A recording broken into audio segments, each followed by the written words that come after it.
కొనతం దిలీప్ గారిని ఏ ఆధారం లేకుండా ఈరోజు 4 నుంచి 5 గంటల పాటు నిర్బంధించింది.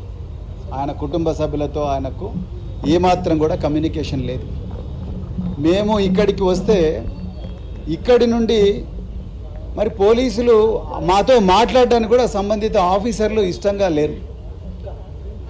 ఏ ఆధారం ఉందో చూపించమంటే చూపించారు.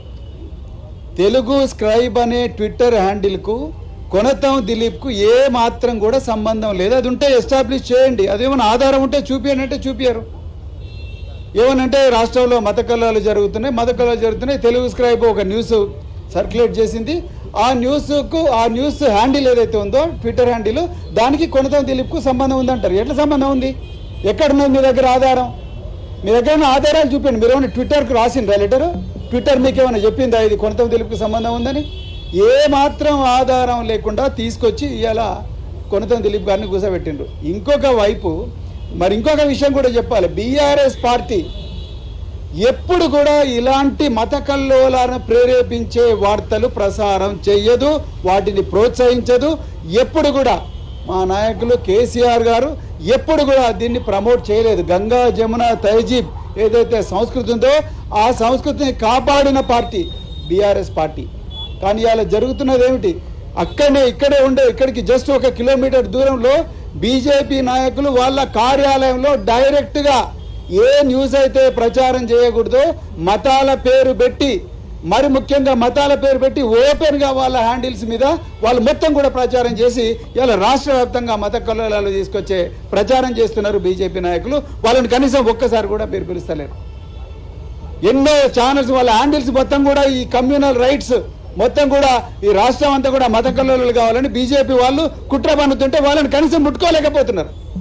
లౌకికత్వానికి మారుపేరైన బీఆర్ఎస్ పార్టీ, ఆ బీఆర్ఎస్ పార్టీలో ఒక గొప్ప ఉద్యమకారుడైన మరి కొనతం దిలీప్ గారిని తీసుకొచ్చి ఇవాళ మీరు కూర్చోబెట్టిరు, అక్రమంగా కూర్చోబెట్టిండ్రు.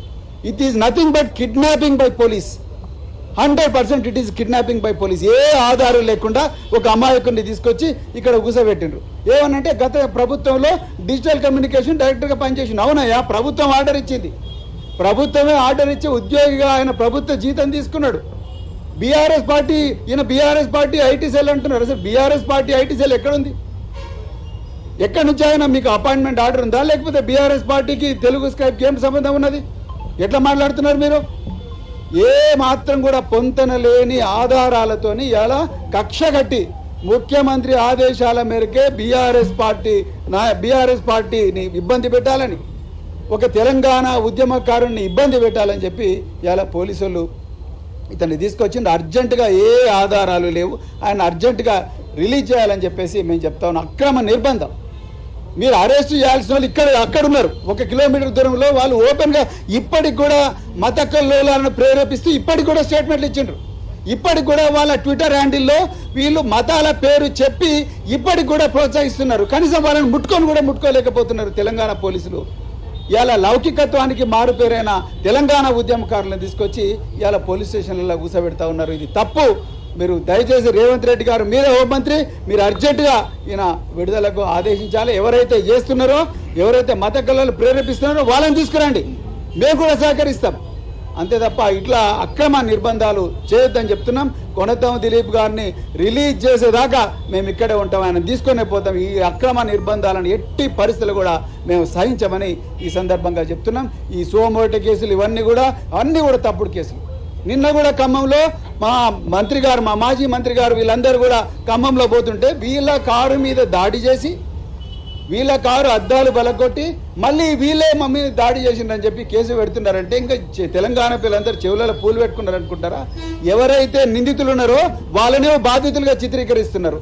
ఎవరైతే నిజంగా బాధితులు ఉన్నారో, ఎవరి ఆస్తులకైతే నష్టమైందో వాళ్ళను నిందితులుగా చిత్రీకరిస్తున్నారంటే మీ హయాంలో పోలీసు వ్యవస్థ పూర్తిగా దిగజారిపోయింది. పక్షపాత వైఖరితోని ప్రతీకార వైఖరితో ఇవాళ మీరు రగులుతూ ఉన్నారు. అందుకొరకు ఇట్లాంటి కేసులు అవుతా ఉన్నాయి. అందుకొరకు అర్జెంటుగా ఈ అమాయకులను వేధించడం మానాలి. ఎవరైతే నిజంగా దుర్మార్గులు ఉన్నారో వాళ్ళందరినీ కూడా అర్జెంటుగా అరెస్ట్ చేయండి. సెక్షన్ 196, 197 బిఎన్ఎస్ ప్రకారము ఎలక్ట్రానిక్ కమ్యూనికేషన్స్లో ఎవరైతే ఓపెన్గా వాళ్ళ ట్విట్టర్ హ్యాండిల్తోని బీజేపీ ఫర్ ఇండియా, నా సెల్ ఫోన్లో ఉంది బీజేపీ ఫర్ ఇండియా, వాళ్ళ డైరెక్ట్ ట్విట్టర్ హ్యాండిల్లో చేస్తూ ఉన్నారు. వాళ్ళ డైరెక్ట్ ట్విట్టర్ హ్యాండిల్లో మతాల పేరు పెట్టి మత కళ్ళను ప్రోత్సహిస్తున్నారు. కనీసం వాళ్ళని మీరు పట్టుకోవట్లేదు. మీరు బీఆర్ఎస్ హ్యాండిల్ చూడండి. బీఆర్ఎస్ పార్టీ ఎప్పుడైనా ప్రోత్సహించిందా? కొనతం దిలీప్కు ఈ తెలుగు స్క్రైబ్కి ఏం సంబంధం? ఆయన ఎప్పుడైనా అన్నాడా ఈ మాట? ఆయన మత కళ్ళను ప్రేరేపించిండా? కేవలం ప్రిజంప్షన్స్ మీద ఊహలతోని ఎట్లయినా చేసి బీఆర్ఎస్ పార్టీని ఇబ్బంది పెట్టాలి, తెలంగాణ ఉద్యమకారులు అంటే వాళ్ళు కనుమరుగు కావాలి తెలంగాణ నుండి అని కుట్రతోని రేవంత్ రెడ్డి ఇట్లా చేస్తున్నాడు. మీకు దమ్ముంటే అక్కడ పోయి ఎవరైతే ట్విట్టర్ హ్యాండిల్ యాక్టివ్ పెట్టి బతుకులు ప్రేరేపిస్తున్నారో వాళ్ళని తీసుకురండి, మేము కూడా సహకరిస్తాం. అందుకొరకు ఇలాంటి కక్షపూరిత ప్రతీకారపూరితమైన ఈ మానుకోవాలి. అక్రమంగా నిర్బంధించిన కొరతం దిలీప్ గారిని అర్జెంటుగా మరి రిలీజ్ చేయాలి. అదేవిధంగా ఖమ్మంలో మరి మా మాజీ మంత్రులపై బీఆర్ఎస్ నాయకులపై పెట్టిన అక్రమ కేసు ఏదైతే ఉందో ఆ అక్రమ కేసును అర్జెంటుగా ఉపసంహరించుకోవాలని బీఆర్ఎస్ పార్టీ డిమాండ్ చేస్తున్నాం. Thank you very much.